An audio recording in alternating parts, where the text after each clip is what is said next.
ಆತಂಕ ಇದೆ. ಕೇವಲ ನಮ್ಮ ರಾಜ್ಯದಲ್ಲಿ ಮಾತ್ರ ಅಲ್ಲ, ನೆರೆಯ ತಮಿಳುನಾಡಿನಲ್ಲೂ ಕೂಡ ಸಿಲಿಂಡರ್ ಅಭಾವ ಹೆಚ್ಚಾಗಿದೆ. ಹೋಟೆಲ್ಗಳಿಗೆ ತಮಿಳುನಾಡಲ್ಲಿ ಗ್ಯಾಸ್ ಸಿಗ್ತಾ ಇಲ್ಲ.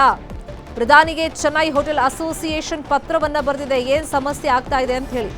ವಿತರಕರು ಸಿಲಿಂಡರ್ ಪೂರೈಕೆ ಸಂಪೂರ್ಣವಾಗಿ ಸ್ಥಗಿತ ಮಾಡಿದ್ದಾರೆ. ವಿತರಕರನ್ನ ಕೇಳಿದ್ರೆ ಗ್ಯಾಸ್ ನೋ ಸ್ಟಾಕ್ ಅಂತ ಹೇಳ್ತಾ ಇದ್ದಾರೆ. ಈ ಗ್ಯಾಸ್ ಸಮಸ್ಯೆಯನ್ನ ಬಗೆಹರಿಸಿ ಅಂತ ಹೇಳಿ ಪ್ರಧಾನಿ ಮೋದಿಗೆ ಮನವಿಯನ್ನ ಮಾಡಲಾಗಿದೆ. ತಮಿಳುನಾಡು ಸಿಎಂ ಸ್ಟಾಲಿನ್ಗೂ ಇದೇ ವೇಳೆ ಮನವಿಯನ್ನ ಮಾಡಿದೆ ಚೆನ್ನೈ ಹೋಟೆಲ್ ಅಸೋಸಿಯೇಷನ್.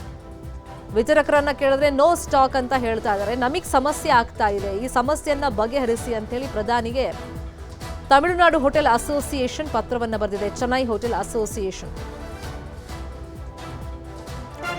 ಇನ್ನು ಬೆಂಗಳೂರಲ್ಲಿ ಕಮರ್ಷಿಯಲ್ ಅಡುಗೆ ಸಿಲಿಂಡರ್ ಕೊರತೆ ಎದುರಾಗಿದೆ. ಕೇಂದ್ರದ ಮೇಲೆ ಡಿಸಿಎಂ ಸೇರಿದಂತೆ ಕಾಂಗ್ರೆಸ್ ನಾಯಕರು ಆಕ್ರೋಶವನ್ನ ವ್ಯಕ್ತಪಡಿಸ್ತಾ ಇದ್ದಾರೆ. ಸಮಸ್ಯೆ ಆಗ್ತಾ ಇದೆ, ಇದನ್ನು ಬೇಗ ಬಗೆಹರಿಸಿ ಅಂತ ಹೇಳಿ ಕೇಂದ್ರದ ಮೇಲೆ ಒತ್ತಡವನ್ನ ಹೇರ್ತಾ ಇದ್ದಾರೆ.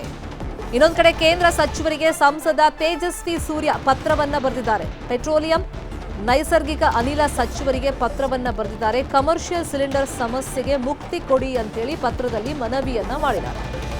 ಇನ್ನೊಂದು ಕಡೆ ಇವತ್ತು ಒಂದು ಮಹತ್ವದ ಸಭೆ ನಡೀತಾ ಇದೆ ಸೆಂಟ್ರಲ್ ಲೆವೆಲ್ ಅಲ್ಲಿ. ಇಷ್ಟು ದಿನ ಸ್ಟಾಕ್ ಇದೆ, ಏನು ಆತಂಕ ಪಡೋ ಅವಶ್ಯಕತೆ ಇಲ್ಲ ಅಂತಿದ್ರು. ಬಟ್ ಈಗ ಆಲ್ ಆಫ್ ಸಡನ್ ಈ ಅಭಾವ ತಲೆದೋರಿರೋದ್ರಿಂದ ಮುಂದೆ ಏನು ಮಾಡಬೇಕು ಅಂತ ಹೇಳಿ ಆತಂಕ ಈಗ ವ್ಯಾಪಾರಸ್ಥರಲ್ಲೂ ಇರುತ್ತಲ್ಲ, ಗ್ರಾಹಕರಿಗೂ ಆತಂಕ. ಅಂದ್ರೆ ಹೋಟೆಲ್ ಮೇಲೆ, PG ಮೇಲೆ ಡಿಪೆಂಡ್ ಆಗಿರೋರು ಮುಂದೆ ನಾವು ಊಟ ತಿಂಡಿಗೆ ಏನು ವ್ಯವಸ್ಥೆ ಮಾಡ್ಕೋಬೇಕು ಅಂತ ಹೇಳಿ. ಹಾಗಾಗಿ ರಾಜಕೀಯ ನಾಯಕರು ಈ ಬಗ್ಗೆ ಏನ್ ಮಾತಾಡಿದ್ದಾರೆ, ಮನವಿ ಮಾಡಿದ್ದಾರೆ ನೋಡೋಣ. ಪಾರ್ಲಿಮೆಂಟ್ ಅಲ್ಲಿ ಸರ್ಕಾರ ಇದನ್ನ ಚರ್ಚೆ ಮಾಡಬೇಕು. ಇವತ್ತರೆಗೂ ಚರ್ಚೆ ಮಾಡೋಕ್ಕೆ ಅವಕಾಶ ಕೊಡ್ತಾ ಇಲ್ಲ. ಅದಕ್ಕೆ ನಮ್ಮ ಎಲ್ಲ ಎಂಪಿಗಳು, ಇಂಡಿಯಾ ಒಕ್ಕೂಟದ ಎಂಪಿಗಳೆಲ್ಲ ನಿನ್ನೆ ಪ್ರತಿಭಟನೆ ಮಾಡಿದ್ದಾರೆ. ಯಾಕೆ ಅವ್ರಿಗೆ ಭಯ? ನಿಮ್ಮ ಫಾರಿನ್ ಪಾಲಿಸಿ ಇವತ್ತಿಂದಲ್ಲ ನಾವು ಈ ರಾಜ್ಯತೆ ಸಂಬಂಧ. ನಮಗೆ ಸ್ಟಾಕ್ ಇಲ್ಲ.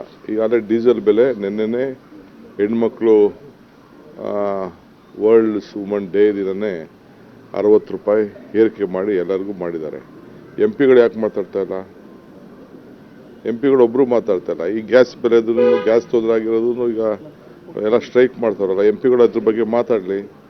ಎಲ್ಲದಕ್ಕೂ ಧ್ವನಿ ಎತ್ತಾರೆ, ಬಹಳ ವಿಚಿತ್ರವಾಗಿ ಧ್ವನಿ ಎತ್ತಾರೆ. ಎಲ್ಲ ಮಾತಾಡ್ತೀನಿ. ಆಮೇಲೆ ಗೌಡ್ರು ಕೂಡ ಪಾಪ ಅವರು ಮೇಕೆದಾಟು ಎತ್ತಿ ನೋಡೋದು ಮಾತಾಡಿದ್ದಾರೆ. ನಾನು ಅವ್ರ ಪಾರ್ಟಿಯವ್ರಿಗೆ ಹೇಳಲಿಲ್ಲ, ಅಸೆಂಬ್ಲಿಲಿ ಈ ವಿಚಾರನ ತೆಗೆದ್ಲಿ, ಇಲ್ಲಾಂದ್ರೆ ಪಾರ್ಲಿಮೆಂಟಲ್ಲಿ ಮಾತಾಡಲಿ. ಅಮೆರಿಕ ರಾಷ್ಟ್ರದ ಸರ್ವಾಧಿಕಾರಿ ಧೋರಣೆಯ ಫಲ ಇವತ್ತು ಇಡೀ ಪ್ರಪಂಚದ ಎಲ್ಲಾ ದೇಶಗಳ ಮೇಲೆ ಒಂದು ರೀತಿಯಾದಂತಹ ವ್ಯತಿರಿಕ್ತವಾದಂತಹ ಪರಿಣಾಮ ಬೀರ್ತಾ ಇದೆ.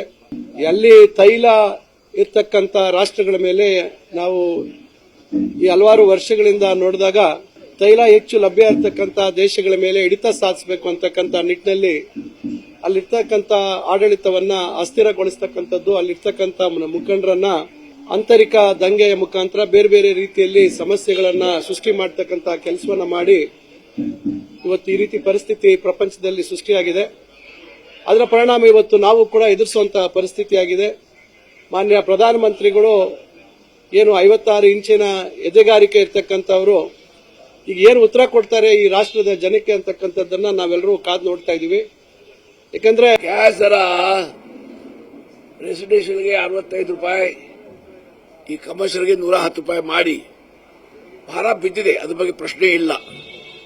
ಆದರೆ ಇದಕ್ಕೆ ಮುಖ್ಯ ಕಾರಣ ಈ ನಮ್ಮ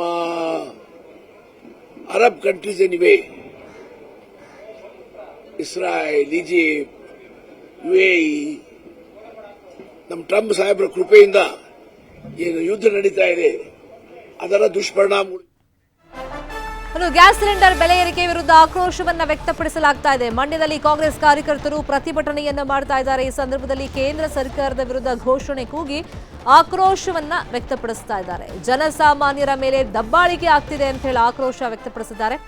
ತಕ್ಷಣವೇ ಬೆಲೆ ಏರಿಕೆ ವಾಪಸ್ ಪಡಿಬೇಕು ಅಂತ ಹೇಳಿ ಕಾಂಗ್ರೆಸ್ ಕಾರ್ಯಕರ್ತರು ಆಗ್ರಹವನ್ನ ಮಾಡಿದ್ದಾರೆ. ಇಲ್ಲದೇ ಇದ್ರೆ ಮಹಿಳೆಯರು ಹಾಗೂ ರಾಜ್ಯದ ಜನ ತಕ್ಕ ಉತ್ತರ ಕೊಡ್ತಾರೆ ಅಂತ ಹೇಳಿ ಎಚ್ಚರಿಕೆಯನ್ನ ಕೊಡ್ತಾ ಇದ್ದಾರೆ.